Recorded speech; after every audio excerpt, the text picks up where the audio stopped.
ராம் அந்த birthday event நல்லபடியா சர்ப்ரைஸா முடிச்சது மட்டும் இல்லாம பிரிஞ்சு போன குடும்பத்தையும் ஒண்ணு சேர்த்திருப்பான். அதனால அந்த கம்பெனியோட பார்த்த ஈவென்ட்ஸ் எல்லாமே ராமையே பாத்துக்க சொல்லிருப்பாங்க. அதனால இவன் ஒரு புதுசா ஆபீஸே ஓபன் பண்ணி நிறைய ஈவென்ட்ஸ் இப்ப பிளான் பண்ணி சக்சஸ்ஃபுல்லா முடிக்கிறான். இப்ப தங்கச்சியோட கல்யாணத்துக்காக மேரேஜ் ப்ரோக்ராமே பார்த்தா நீங்க சொல்ற வரதட்சணைக்குலாம் மாப்பிளையே கிடைக்க மாட்டான்னு சொல்லி அனுப்பிச்சுட்டாங்க. அங்க இருந்து வெளியே வரும்போது ரவுடி பசங்க அவங்க அப்பா கிட்ட வம்பு பண்ணி அப்பா கிட்ட பிரச்சனை பண்றத பாக்குற ராமும் அவங்களை போட்டு அடிக்க ஆரம்பிச்சுட்டான். அவனுங்க ராம் அடிக்க வரும்போது அப்பா குறுக்க வந்ததால அப்பாக்கு நெஞ்சில அடிபட்டு திரும்ப ஹார்ட் அட்டாக் வந்துடுது. அப்பாக்கு இப்படி ஆயிடுச்சுன்னு சொல்லிட்டு ராமும் பயங்கரமா ஃபீல் பண்றான். இப்ப ஆபரேஷன் பண்ணிட்டாங்க. ஒரு வழியா அப்பாவை வீட்டுக்கு கூட்டு வந்துட்டாங்க.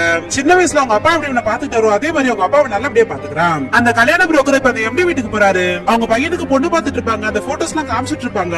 நடுவுல பார்த்தா ராமோட ஃபேமிலி போட்டோவா இருக்கும். இது பாக்குற எம்டிஓ ராம் அந்த பொண்ணோட அண்ணனான்னு சொல்லி கேக்குறாங்க. ஆமான்னு சொன்னதால அவங்க வீட்டுக்கே வந்து இப்ப சம்மந்தம் பேசுறதுக்காக வந்துட்டாங்க. ராமோட தங்கச்சி தெரிஞ்ச உடனே அந்த பொண்ணு எங்க வீட்டோட மருமகன்னு சொல்லிட்டு முடிவு பண்ணிட்டோம். உங்க பையன் அவ்வளவு ஒழுக்கமான பையன், அப்ப கண்டிப்பா உங்க பொண்ணு நல்ல பொண்ணதா இருப்பான்னு சொல்றாங்க. ராமோட அப்பாவும் உங்க ஸ்டேட்டஸ் வேற எங்க ஸ்டேட்டஸ் வரதெல்லாம் செட் ஆகாதுன்னு சொல்றாரு. அவரை பத்தி நீங்க கவலைப்படாதீங்க, எனக்கு ஒரு ரூபா கூட வேணாம்னு சொல்லிட்டாங்க. தங்கச்சிக்கும் மாப்பிளைய புடிச்சு போயிருக்கும். ராமோட அப்பாக்கு முகத்துல அவ்வளவு சந்தோஷம், பொண்ணு ஒரு நல்ல இடத்துல கொடுக்க போறோம்னு சொல்லிட்டு இப்ப வேலை செய்யறவங்களா அவ்வளவு பெரிய இடத்துல வந்து எப்படி சம்மந்தம் முடிஞ்சதுன்னு சொல்லிட்டு கேக்குறாங்க. என் பையன் மூலியமா தான் என் பொண்ணுக்கு கல்யாணம் நிச்சயம் இருக்குன்னு சொல்லிட்டு ரொம்ப சந்தோஷமா சொல்றாரு. சக்சஸ்ன்றது கார் வாங்குறதுலயோ வீடு வாங்குறதுலயோ கிடைக்காது, நம்ம ஃபேமிலி கூட நம்ம ஹாப்பியா வாழ்றதா பெரிய சக்சஸ் சொல்றாரு. என் பையனால தான் இன்னைக்கு என் குடும்பமே சந்தோஷமா இருக்குன்னு சொல்லிட்டு ரொம்ப பெருமைப்படுறாரு. இப்ப ரெண்டு குடும்பமும் சேர்ந்து ரொம்ப சந்தோஷமா அந்த கல்யாணத்தை நடத்துறாங்க. அப்பா முகத்துல இருக்கிற சிரிப்பை பார்த்து ராமும் சந்தோஷப்படுறான். ராமு அப்பாவை தனியா கூட்டு வந்து உங்க லட்சியத்தை நோக்கி போறதுக்கு நேரம் வந்துச்சுப்பான்னு சொல்லிட்டு இப்ப கேமரா கையில கொடுக்குறான். இப்ப அப்பா போட்டோ எடுக்கிறதுக்காக இப்ப ஃபேமிலியோட நிறைய இடத்துக்கு கூட்டு போறான். இப்ப அப்பாக்கு தெரியாம அவர் எடுத்த போட்டோலாம் ஒரு பெரிய போட்டோகிராஃபருக்கு அனுப்பிச்சு அவர் எடுத்த போட்டோக்கு இப்ப பெஸ்ட் போட்டோகிராஃபர் அவார்டு கிடைக்குது. இப்ப ராமோட அப்பாவும் அவ்வளவு சந்தோஷமா போய் அந்த அவார்டு வாங்குறாரு. என் பையன் இன்னைக்கு சக்சஸோட உச்சிக்கே கொண்டு போயிட்டான். ராம் மாதிரி ஒரு பையன் கிடைக்கிறதுக்கு நான் ரொம்ப கொடுத்து வச்சுப்பேன்னு சொல்லிட்டு சொல்றாரு.